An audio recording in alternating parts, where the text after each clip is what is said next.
കേരയിൽ കുറ്റിപ്പറിക്കാൻ 150 കോടി രൂപ കൊട്ടേഷൻ എടുത്ത് മുക്കിയ VD സതീശനെതിരെ സോഷ്യൽ മീഡിയയിൽ യുവതി നടത്തിയ പ്രതികരണം നൂല് പൊട്ടിയ പട്ടം പോലെ വൈറലായിട്ടുണ്ട്. സതീശന്റെ സ്വഭാവവും കുറ്റി പറിക്കാൻ പോയവരുടെ അവസ്ഥയും തമ്മിൽ സമ്മിശ്രമായി മിക്സ് ചെയ്തുകൊണ്ട് നടത്തിയിരിക്കുന്ന പ്രതികരണം കേൾക്കേണ്ടത് തന്നെയാണ്.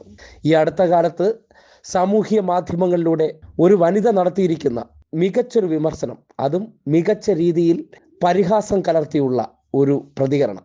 വീടിക്കുറ്റിയുടെ ലക്ഷ്യം 150 കോടിയായിരുന്നു. മാർഗമോ കുറ്റിപിഴലും. എന്തോരം ഉത്സാഹവും ആവേശമായിരുന്നു കുറ്റിപിഴൽ. ഈ ആവേശത്തിന്റെ കിടപ്പുവശം ഇപ്പം മനസ്സിലായോ? എന്നാലും എൻ്റെ വീടിക്കുറ്റി സതീശ, ഞങ്ങൾ ഇത്രയ്ക്കൊന്നും പ്രതീക്ഷിച്ചില്ല. ഈ പാവം കേരള ജനതയോട് ഇത്രയും വേണമായിരുന്നു. ഈ കുറ്റി പിഴാൻ പോയ അണികൾ എന്ത് വിളിച്ചു? അല്ലേലും എരുമയ്ക്ക് ഡേഷ് കൊരുത്താൽ അമ്പട്ടൻ എന്താണല്ലേ? പാവം അണികൾ ഡേഷിൽ അടി കൊണ്ടത് മാത്രം മിച്ചം. ഈ ഡേഷ് കട്ടിയുള്ള പദങ്ങളൊന്നും എന്നെക്കൊണ്ട് പറയാൻ പറ്റില്ല. അത് നിങ്ങൾക്കായി ഞാൻ വിട്ടു തന്നിരിക്കുന്നു. വീടിക്കുറ്റിയുടെ ലക്ഷ്യം 150 കോടിയായിരുന്നു. മാർഗമോ കുറ്റിപിഴലും. കുറ്റി പിഴുക, തോട്ടിൽ ഉപേക്ഷിക്കുക, കുറ്റി ഇറക്കി ആ ലോറിയിൽ തന്നെ കുറ്റിയും തിരിച്ചയക്കുക, കുറ്റി പിഴുത സ്ഥലത്ത് വാഴ നടുക, എന്നിട്ട് വാഴ കുലച്ച പൂവൻകുല ലേലത്തിൽ വിളിച്ചത് 28,000 രൂപയ്ക്ക്. എന്തായാലും ആ 28,000 രൂപ കുല ലേലത്തിൽ വിളിച്ച ആൾ മൂഞ്ചിയത് തന്നെ. എന്തായാലും നമ്മൾ അൻവർക്ക പറഞ്ഞത് സത്യം തന്നെയായിരിക്കും. കാരണം അദ്ദേഹം തെളിവുകളില്ലാതെ യാതൊന്നും അങ്ങനെ പറയാറില്ല. നമുക്ക് കാത്തിരുന്ന് കാണാം ബാക്കി വിശേഷങ്ങൾ. എന്നാൽ ടാങ്കറിൽ വെള്ളം അടിച്ചുകൊണ്ടിരുന്ന സതീശന് കണ്ടെയ്നറിൽ 150 കോടി കൊണ്ടുവരാൻ കണ്ട മനക്കരുത്ത് അപാരം തന്നെ. മാത്രമോ ആംബുലൻസ് ഇതിന്റെ ഇടയിൽ തിരികെ ചേർത്തിട്ടുണ്ട്.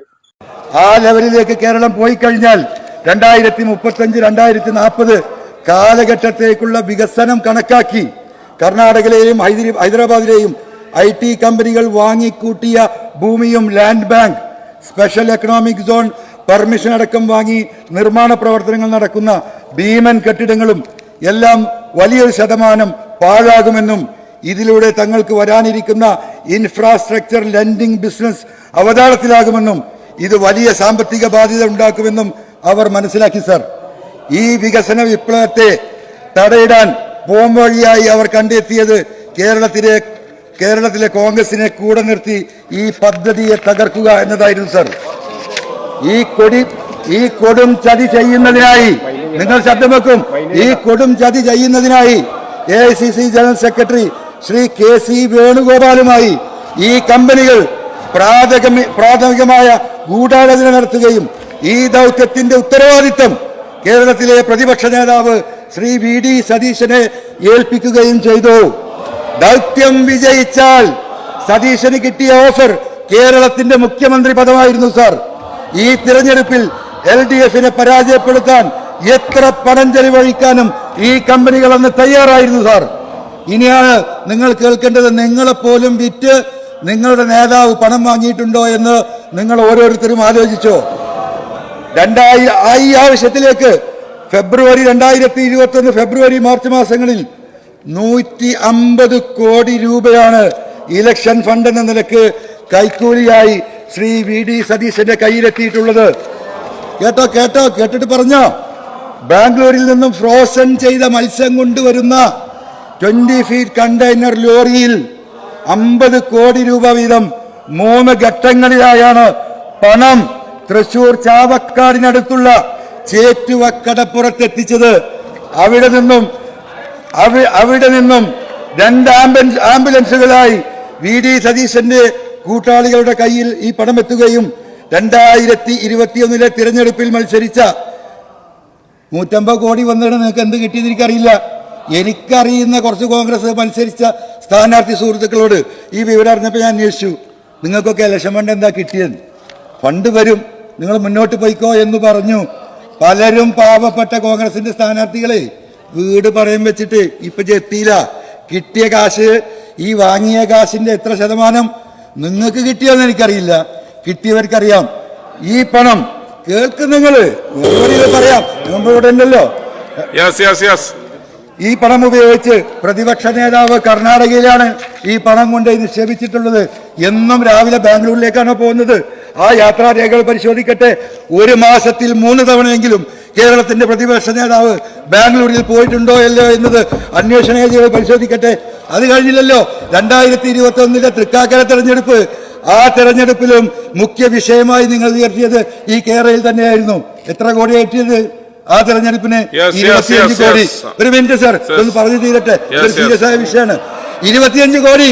നിങ്ങൾക്കറിയോ, UDF-ന്റെ ആദ്യത്തെ സമ്മേളനം, ഇലക്ഷൻ സമ്മേളനത്തില് അന്ന് KPCCയുടെ പ്രസിഡന്റ് അവിടെ വന്നപ്പോ ഈ പ്രതിപക്ഷ നേതാവ് പറഞ്ഞതെന്താ? ഇവിടെ ഇലക്ഷൻ ഞാൻ നടത്തും, എനിക്ക് KPCCയുടെ ഒരു ഔദാര്യവും ആവശ്യമില്ല എന്ന് അന്ന് പറഞ്ഞത് പ്രിയപ്പെട്ട രമേശ് ചെന്നിത്തലയടക്കം ഈ 25 കോടിയുടെ ബലത്തിലായിരുന്നോ എന്നൊന്ന് അന്വേഷിച്ചോട്ടെ. പാവപ്പെട്ടവരെ കൊണ്ട് കുറ്റിയും പറയിപ്പിച്ചിട്ട് അടിയിൽ കൂടെ 150 കോടി വാങ്ങി മുക്കിയ സതീശനെ കുറിച്ച് ഇതല്ലാതെ എന്ത് പറയാൻ? ഇതിന്റെ ഓരോ വിഹിതം കേരളത്തിലെ മാപ്രകൾക്ക് ഞണ്ണാൻ കൊടുത്തതുകൊണ്ട് 150 കോടിയിൽ ഈ 2 കോടിയും 3 കോടി വീതവും കൂടെ നിൽക്കുന്ന മാപ്രകൾക്ക് വേണ്ടി അച്ചാരം എഴുതാൻ കൊടുത്തതിന് ശേഷം വാഴ്ത്തുപാട്ടുകൾ മാത്രം വരുമെന്ന് ഉറപ്പാക്കിയിരിക്കുകയാണ്.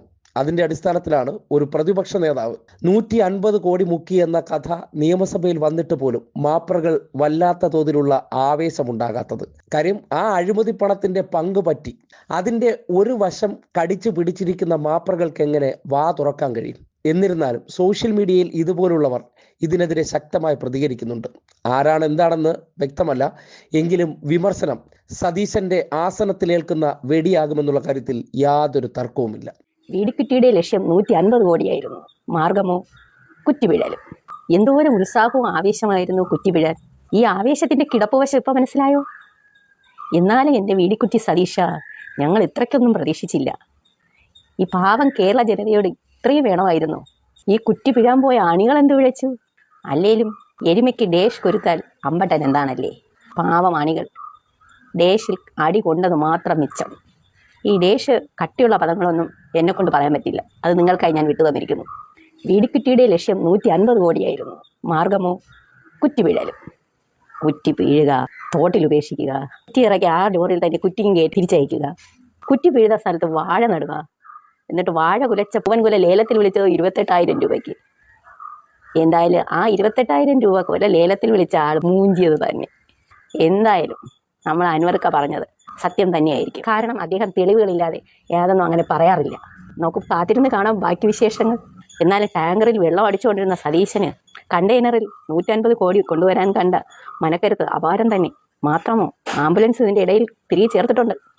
ആ ലെവലിലേക്ക് കേരളം പോയി കഴിഞ്ഞാൽ 2035-2040 കാലഘട്ടത്തേക്കുള്ള വികസനം കണക്കാക്കി കർണാടകയിലെയും ഹൈദരാബാദിലെയും IT കമ്പനികൾ വാങ്ങിക്കൂട്ടിയ ഭൂമിയും land bank, special economic zone permission അടക്കം വാങ്ങി നിർമ്മാണ പ്രവർത്തനങ്ങൾ നടക്കുന്ന ഭീമൻ കെട്ടിടങ്ങളും എല്ലാം വലിയൊരു ശതമാനം പാഴാകുമെന്നും ഇതിലൂടെ തങ്ങൾക്ക് വരാനിരിക്കുന്ന ഇൻഫ്രാസ്ട്രക്ചർ ലെൻഡിംഗ് ബിസിനസ് അവതാളത്തിലാകുമെന്നും ഇത് വലിയ സാമ്പത്തിക ബാധ്യത ഉണ്ടാക്കുമെന്നും അവർ മനസ്സിലാക്കി. സർ, ഈ വികസന വിപ്ലവത്തെ തടയിടാൻ പോംവഴിയായി അവർ കണ്ടെത്തിയത് കേരളത്തിലെ കോൺഗ്രസിനെ കൂടെ നിർത്തി ഈ പദ്ധതിയെ തകർക്കുക എന്നതായിരുന്നു. സർ,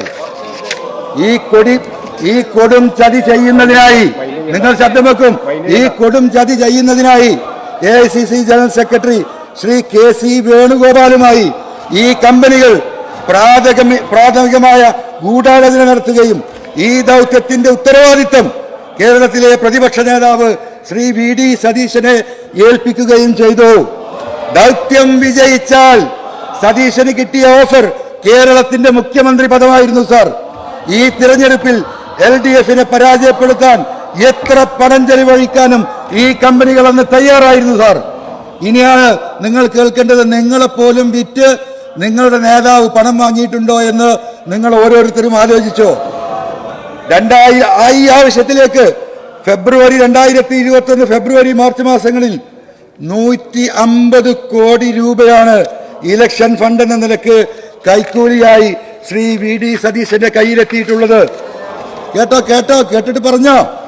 ബാംഗ്ലൂരിൽ നിന്നും ഫ്രോസൺ ചെയ്ത മത്സ്യം കൊണ്ടുവരുന്ന 20 ഫീറ്റ് കണ്ടെയ്നർ ലോറിയിൽ 50 കോടി രൂപ വീതം 3 ഘട്ടങ്ങളിലായാണ് പണം തൃശൂർ ചാവക്കാടിനടുത്തുള്ള ചേറ്റുവക്കടപ്പുറത്തെത്തിച്ചത്.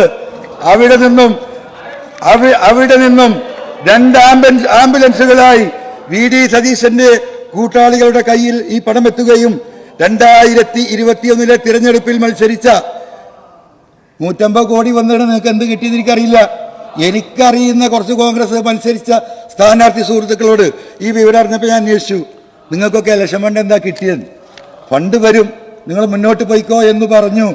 പലരും പാവപ്പെട്ട കോൺഗ്രസിന്റെ സ്ഥാനാർത്ഥികളെ വീട് പണയം വെച്ചിട്ട് ഇപ്പൊ എത്തിയില്ല. കിട്ടിയ കാശ്, ഈ വാങ്ങിയ കാശിന്റെ എത്ര ശതമാനം നിങ്ങൾക്ക് കിട്ടിയെന്ന് എനിക്കറിയില്ല, കിട്ടിയവർക്കറിയാം. ഈ പണം കേൾക്കും, നിങ്ങള് പറയാം, നമ്മളിവിടെ ഉണ്ടല്ലോ. ഈ പണം ഉപയോഗിച്ച് പ്രതിപക്ഷ നേതാവ് കർണാടകയിലാണ് ഈ പണം കൊണ്ട് നിക്ഷേപിച്ചിട്ടുള്ളത്. എന്നും രാവിലെ ബാംഗ്ലൂരിലേക്കാണ് പോകുന്നത്. ആ യാത്രാരേഖകൾ പരിശോധിക്കട്ടെ.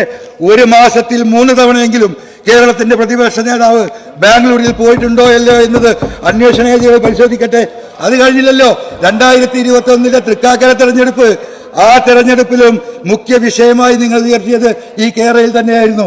എത്ര കോടി കിട്ടിയത് ആ തെരഞ്ഞെടുപ്പിന്? 25 കോടി. ഒരു മിനിറ്റ് സാർ, ഒന്ന് പറഞ്ഞു തീരട്ടെ, ഒരു സീരിയസ് ആയ വിഷയമാണ്. 25 കോടി. നിങ്ങൾക്കറിയോ, UDF-ന്റെ ആദ്യത്തെ സമ്മേളനം, ഇലക്ഷൻ സമ്മേളനത്തില് അന്ന് KPCCയുടെ പ്രസിഡന്റ് അവിടെ വന്നപ്പോ ഈ പ്രതിപക്ഷ നേതാവ് പറഞ്ഞതെന്താ? ഇവിടെ ഇലക്ഷൻ ഞാൻ നടത്തും, എനിക്ക് KPCCയുടെ ഒരു ഔദാര്യവും ആവശ്യമില്ല എന്ന് അന്ന് പറഞ്ഞത് പ്രിയപ്പെട്ട രമേശ് ചെന്നിത്തലയടക്കം ഈ 25 കോടിയുടെ ബലത്തിലായിരുന്നോ എന്നൊന്ന് അന്വേഷിച്ചോട്ടെ.